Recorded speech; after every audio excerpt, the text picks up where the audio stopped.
So now we have opportunity for questions and answers and discussion. And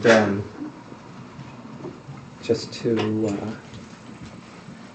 say again that we really encourage any questions, especially about practice and the integration of practice into life.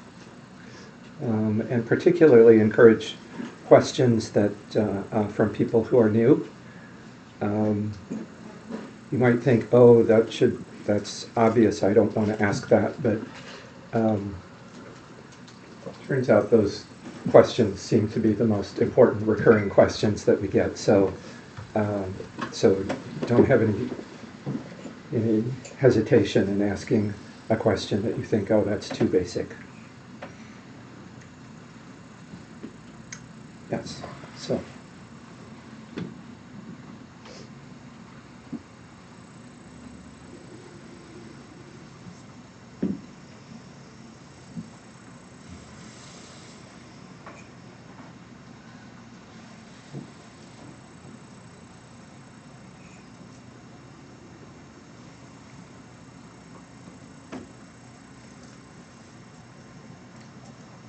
Pete?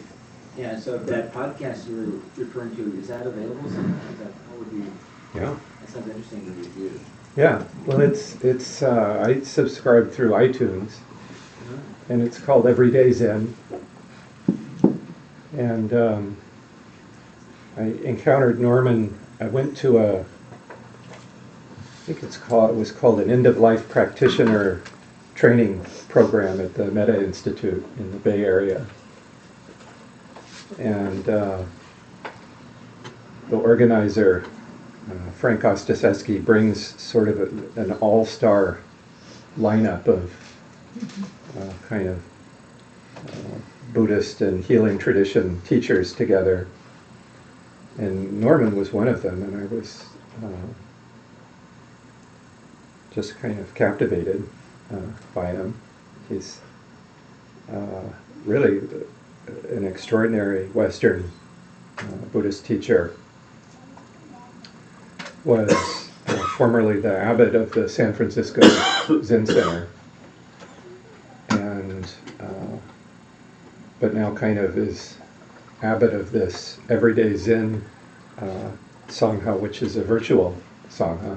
I guess they have an actual Sangha too, but it's mostly they're all connected through the internet, and so and they addressed some really they're very scholarly, and Norman just does some very interesting things as a Dharma teacher. Like he spent a couple of weeks doing a series of classes on Dato Si, the Pope's, the current Pope's encyclical about the environment, which was fascinating. But yes, yeah. So I like it.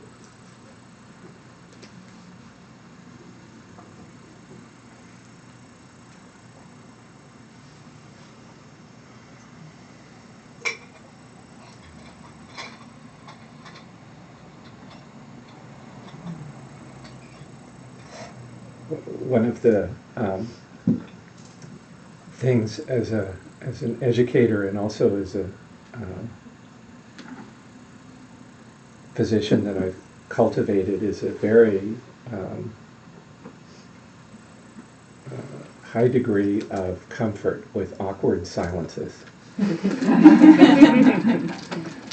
But I'm sympathetic to the fact that not everybody has as much tolerance for it as I do. But just to name that and say, the reason I've cultivated it is because sometimes an awkward silence is just an awkward silence. But sometimes it gives enough space for someone to ask a question or say something that they wouldn't otherwise. So I've become a big fan of them over the years.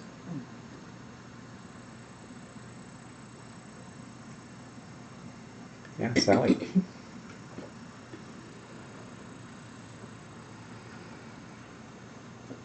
So there's a particular thing that I'm noticing in my practice right now.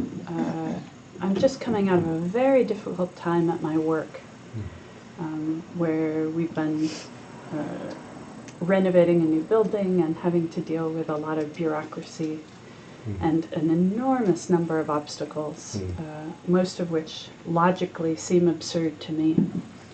And we've just passed our final inspection on Wednesday, and now it's the time to move forward, and yet I found myself not feeling any real sense of joy or relief or positivity about the future, but recognizing that it's been somewhere between 8 and 9 months all of this has been going on, and I see that I've been planting the seed again and again of frustration and anger, and there's a real wish in me for someone to pay for what we've been through, and it feels very righteous, and yet really, I think, in a lot of ways, by virtue of having worked through the class that we just finished, the care and feeding of daily practice, I see that I've put all of this energy in this direction, and now it has this momentum. It's moving without me, and it's moving me. And as much as I think it would be satisfying to do something to show how angry I am, I see that it's the cause of it. All of it has been a cause of suffering for me, and feeding it feels like it would only be more a cause of suffering. And I'm wrestling in my practice, like how do I plant the seed of something that will change the direction of that energy, that will counteract it and allow it to exhaust itself without causing more harm and negativity in the world. Wow. As I puzzle over that, if there's any advice you can give, I'd be interested to hear it. What is your instinct about what will be most helpful?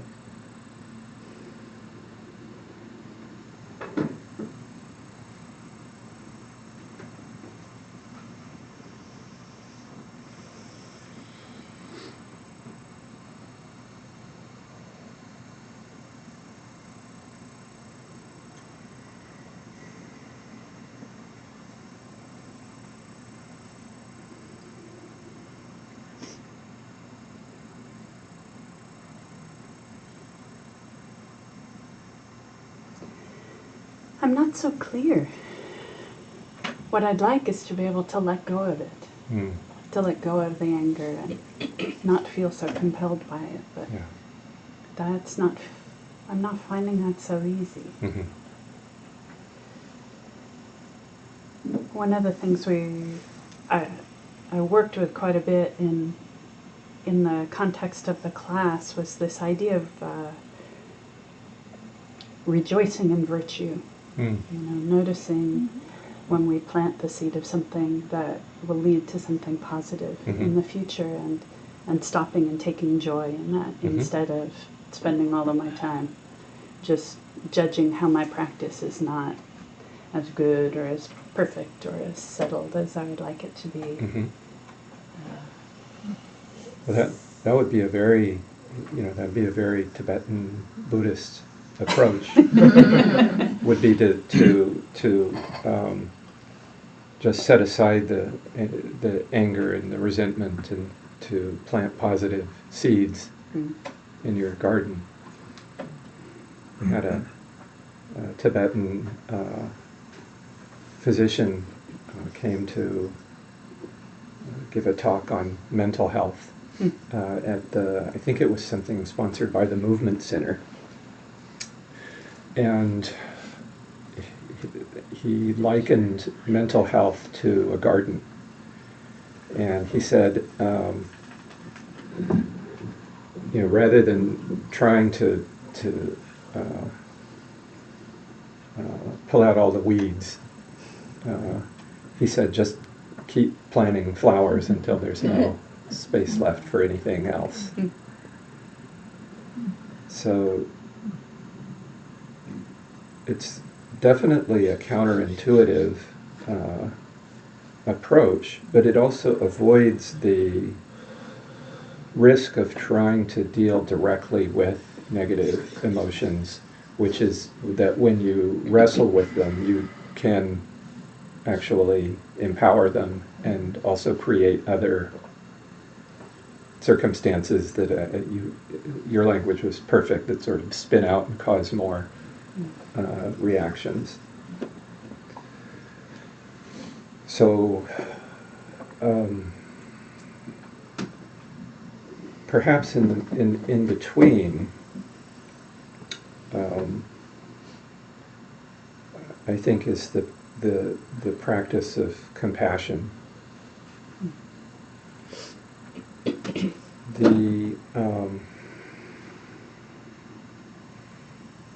At least in my experience, that's been, and I'll just speak for myself, it seems like every time I'm wrestling with resentment, the quickest route to relief has been compassion. Because usually I've forgotten about it. Like if you're feeling resentful, then you really have, it's totally slipped your mind, right? It's having compassion for the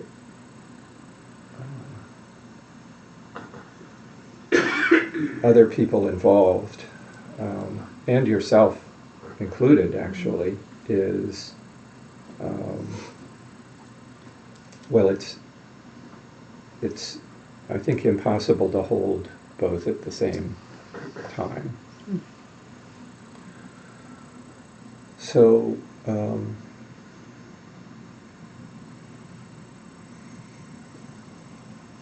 I say that not knowing, really anything about who's involved or what they've done, or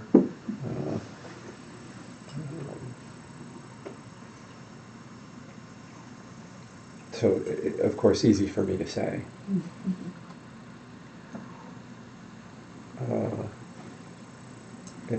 And you've been practicing for long enough to know that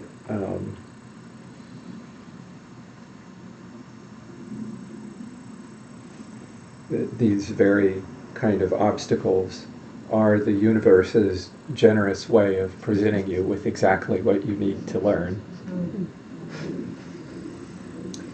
And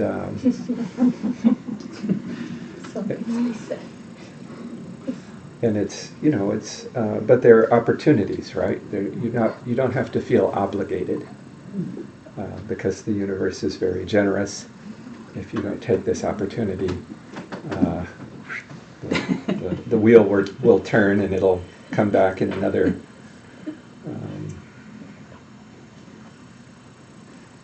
disguise, which is really the same.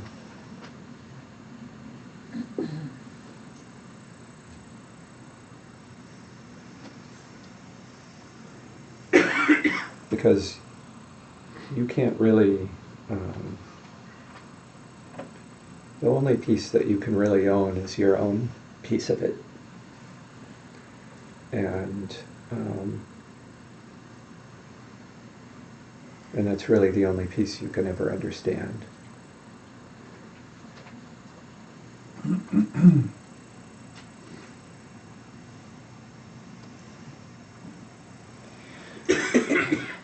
One thing I like to do in the same situation, which comes up for all of us, I like to find the culprit.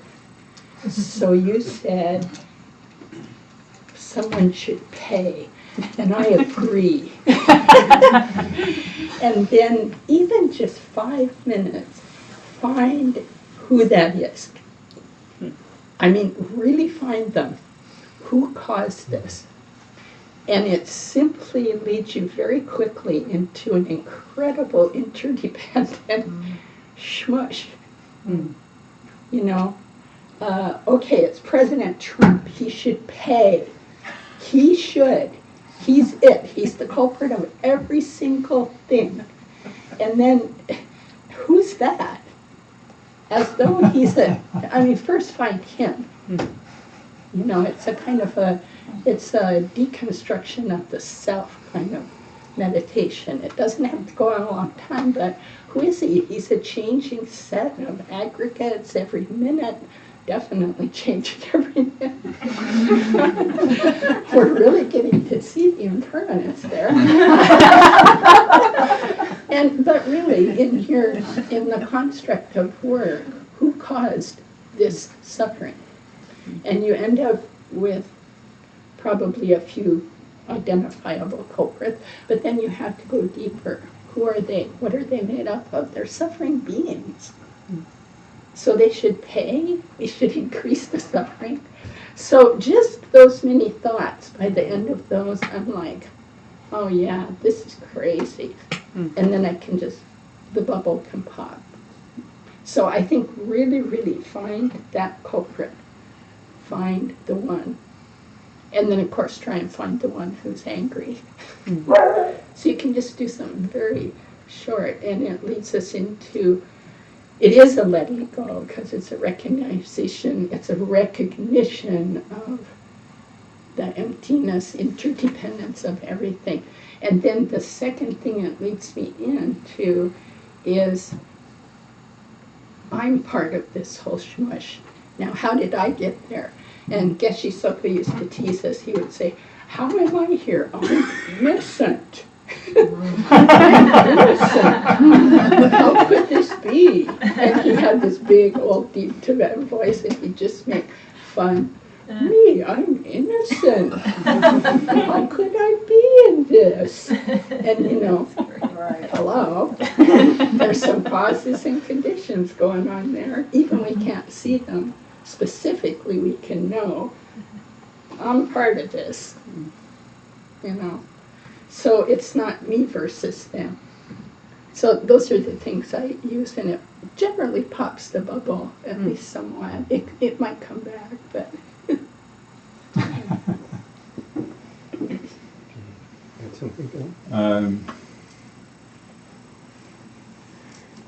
I have something definitely on my mind. I don't know how long a story to tell it.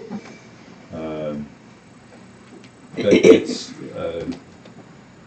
I think the advice, the Buddhist advice on the side of how we deal with things, kind of within the confines of that which we can directly work with in our own experience.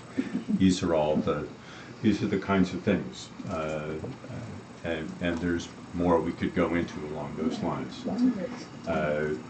But I'm immediately, the thing that came immediately to mind when you spoke about this sense of I've been had by this situation, was that yesterday afternoon we spent time at the local Black Elks Club here for a presentation on, was actually about all the traffic, nominally about the traffic changes along Williams, but in the process of the city dealing with that, they had to deal with the fact that this whole area was basically the neighborhood that was here in the 50s and 60s and into the early 70s was physically, in part, completely obliterated. And the community of African Americans that lived here dispersed. And that dispersal even continues today. But there was an art project that was included within this transportation project to basically commemorate this piece and give some opportunity. And the thing that struck me immediately was the opening remarks by this woman who spoke of the thing to recall in this, even at this distance, 1971 to now, the thing to recall is all the positive qualities that we had within our community. That's what we really have to tap back into. So in the same way, I could think, whatever it was that where the positive vision, where the good-heartedness that initially inspired you, there's a thread there to not to allow that to kind of disappear in the midst of all this. And I can also see there were some, most of the people there were elderly, and they told stories about the particular businesses and the individuals and the relationships and all these things, and only a few of them were still the vestiges of that when we moved into the neighborhood in 1981.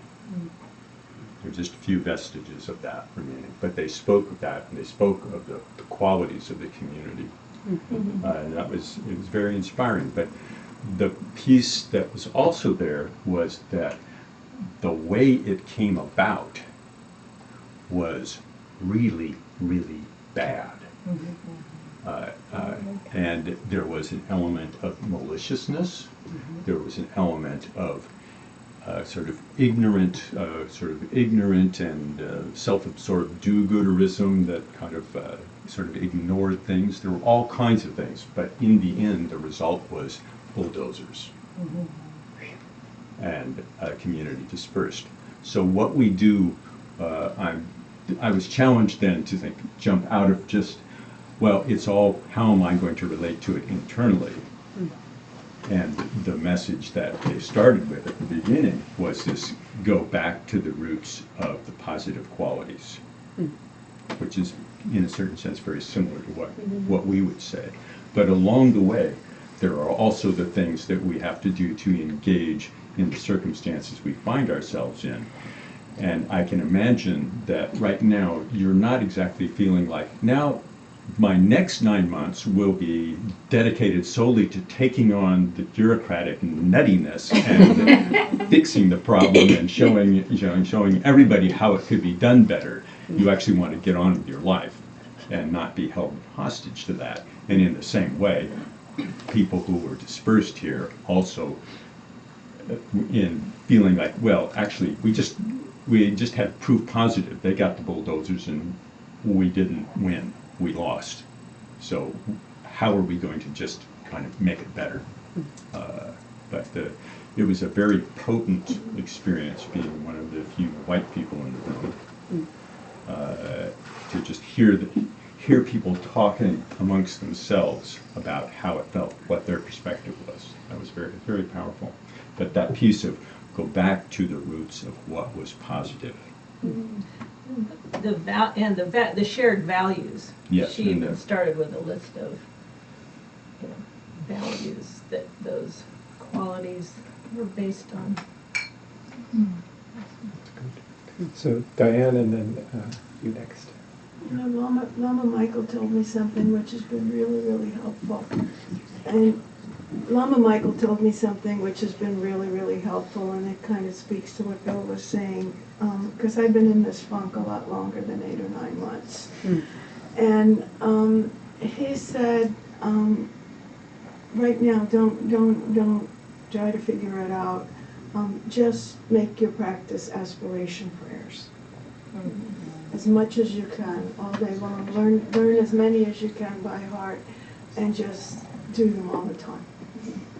Whenever you think of it, whenever something comes up, do that. And it has been really, really helpful, because trying to figure it out and look at it and analyze it and everything, it was just, I just wasn't getting anywhere. I was going in a circle, and I was just, in the same rut forever. And the positive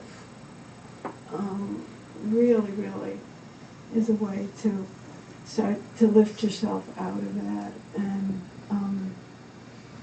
there's just so much in these aspiration prayers that's so uplifting, and just kind of, I think of it as putting the mind on a different step.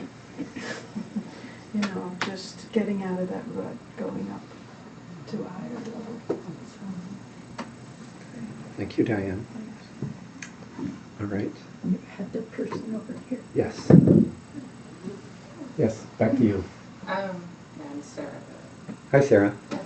I just wanted to mention, like, one thing that I really find with anger is helpful is realizing that anger comes from love. It's really wanting others to do better and they're not. And feeling frustrated with that situation, saying, here's somebody, I want them to do better, I want them to treat me better, I want them to behave more enlightened, to act better in a situation. They shouldn't be doing this, and I want them to do something that's, seems more natural, more in tune with the Buddha nature, and they're not, and it's frustrating, and there's a tension there.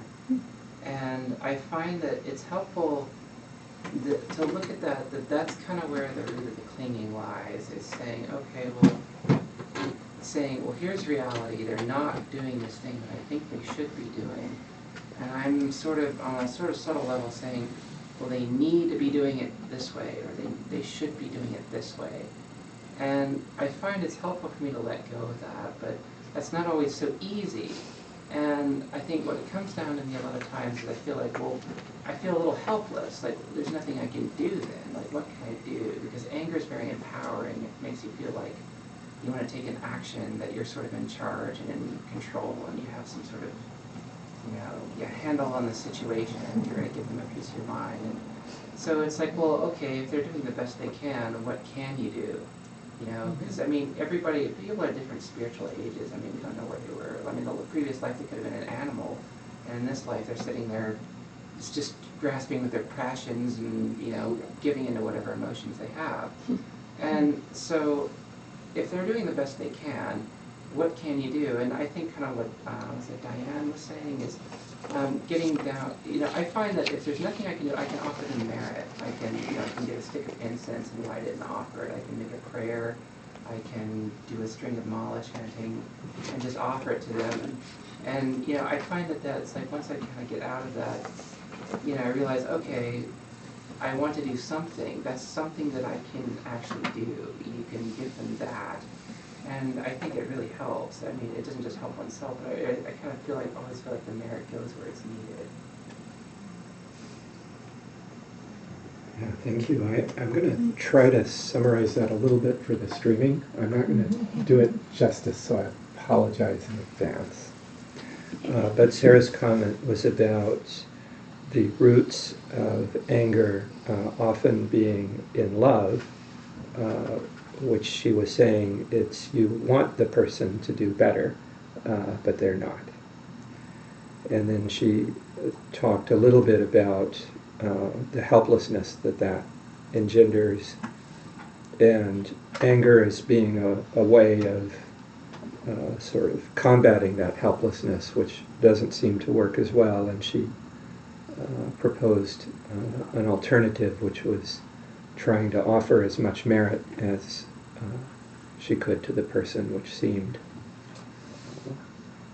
more long-term beneficial. And I want to share, I got this teaching a long time ago, like I think when I was in college, in one of my college courses, but it's the one that has always resonated with me, and it's from Mencius, who I guess is a 4th century Chinese Buddhist, maybe, or Tao teacher, and the story's called Bull Mountain, and it goes like this. So the Bull Mountain was once covered with lovely trees, but it is near the capital of a great state, and people came with their axes and choppers. They cut the woods down, and the mountain has lost its beauty. Yet, even so, the day air and the night air came to it. Rain and dew moistened it. Here and there fresh sprouts began to grow. But soon cattle and sheep came along and browsed on them. And in the end, the mountain became gaunt and bare as it is now. And seeing it thus gaunt and bare, people imagined that it was woodless from the start. Now, just as the natural state of the mountain was quite different from what now appears, so too, in every man, little though they may be apparent, there assuredly were once feelings of decency and kindness. And if these good feelings are no longer there, it is that they have been tampered with, hewn down with axe and bill. As each day dawns, they are assailed anew. What chance, then, has our nature, any more than that mountain, of keeping its beauty?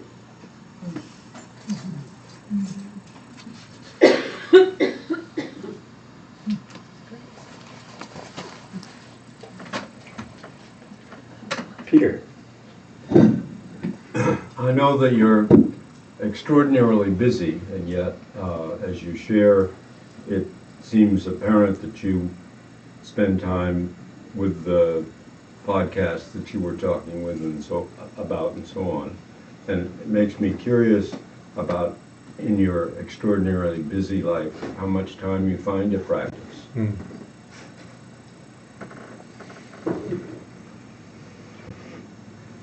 Well,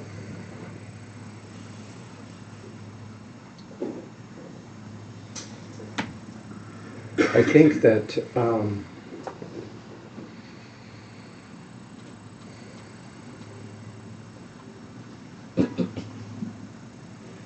I guess in answering that question,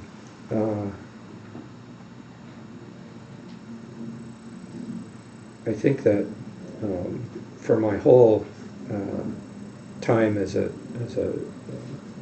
practitioner, my feeling about that is not enough, right? Like that's what you feel. If you practice, then you feel like it's not enough. And so that's the only honest answer I can give is not enough.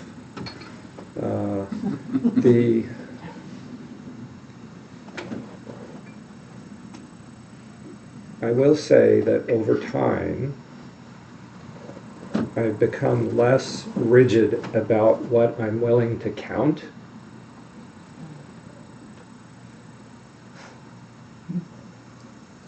Because I'm less clear on what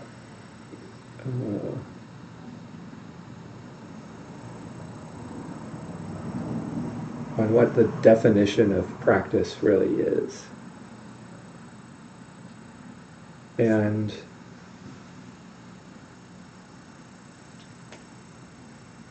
the times when I feel most challenged in my practice or challenged to practice are not the times when I'm on the cushion. Like the obstacles all seem to arise off the cushion. I mean, sometimes it's on the cushion too, but usually the times when I really see my practice in true light is when I'm, like Sally was said, like I would dearly love to not be doing what I'm doing right now, but here I am doing it. And because I practice, I have to watch myself doing it.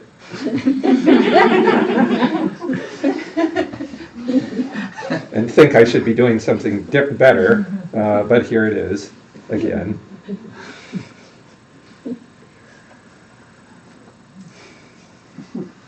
I will say,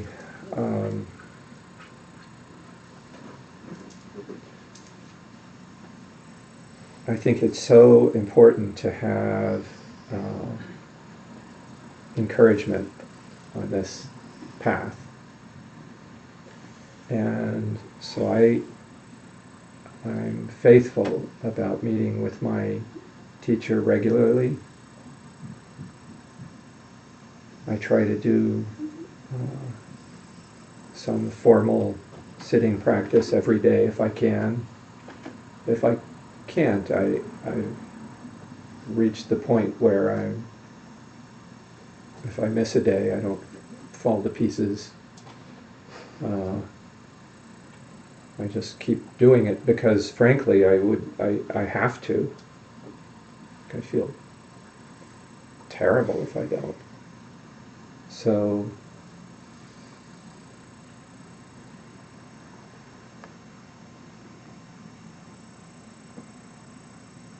and I love listening to teachings or trying to find new sources of inspiration, wherever I can. And for the last 2+ years, I've had the incredible blessing and privilege to be able to be an assistant teacher here, and it's made my life just incredibly rich. And of course, it's really deepened the opportunities for conversation about practice and Dharma with many people here, and it's just been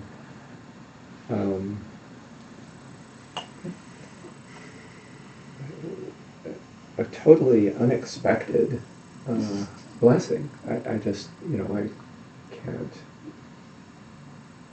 I'm still surprised to have this opportunity in life, and maybe more surprised that I'd be willing to step away for it for any reason.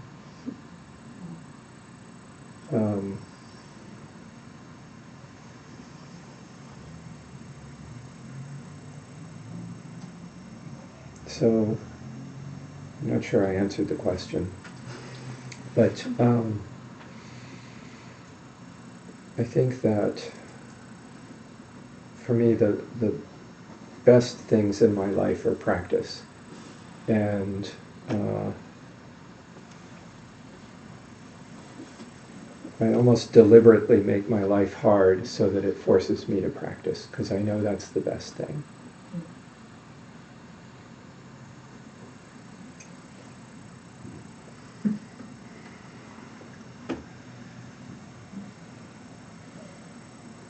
Marcy. You asked the question that I was kind of thinking about, and I don't even know if there really is an answer, but I guess I want inspiration or something. But it's like this sense that I have, and it's not just me, it's everybody, but it's, in my own case, I feel like I'm just constantly on this racing roller coaster, right? Like I just like crave to just like get off, and yet I keep filling all the spaces with more and more stuff to do, And you said the question, what am I taking refuge in? Yeah. I take refuge in all kinds of stuff that is not the Dharma, that's not, and it's like, I know enough to like, it's like you said, I can see myself doing this. I can see myself doing this. And it's like I literally am on a ride that I can't get off somehow. And it's like lately I've just been like, it makes me just emotional. Think about it. Like I just sort of like have this craving to be on retreat and just have everything like be quiet. I can't stop making it like busier and busier and busier, and I know that you have a really busy life, and all of you do. I don't know how to. I do the best I can, but it's just like I feel like I just need inspiration of like how to work with that and how to like, I don't know, stop doing that so much. I don't know what the answer is, Yeah.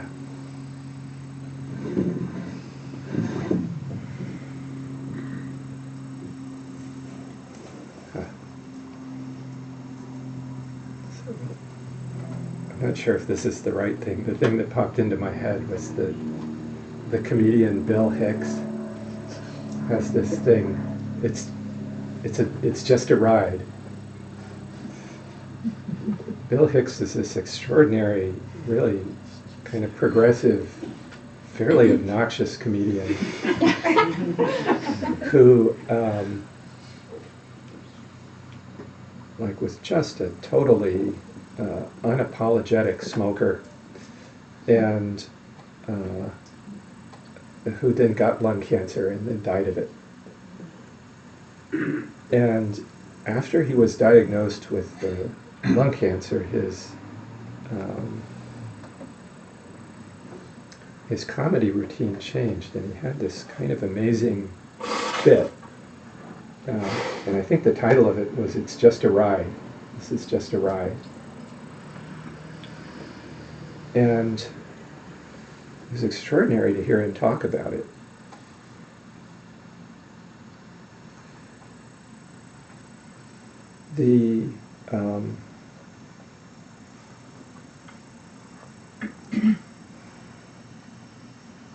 You're absolutely right. The busyness is kind of an addiction. I mean, that's and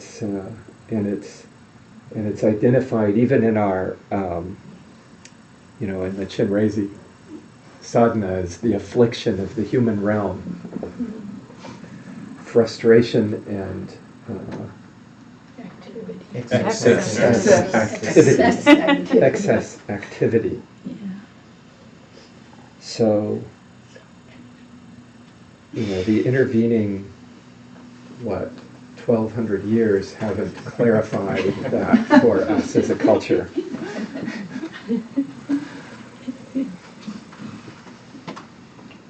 And to me, I've also had the experiences you're saying, on retreat. Sometimes you have the experience that you stop all the doing and your mind clears and you're like, whoa,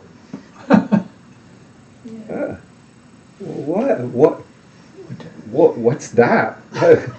Like what? But darned if once retreat's not over, you just kind of go right back to doing it again. If you wait that long. Yeah, right. Yeah. So the only instruction that's ever made sense to me, or my source of inspiration, is the phrase, "Find your place to rest in the middle of things."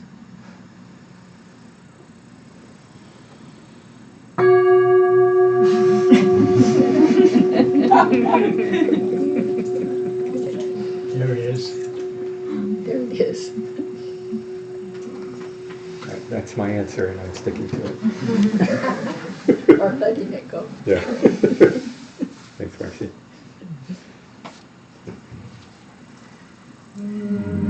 By this virtue may I quickly realize Mahamudra and establish all beings without exception in this state.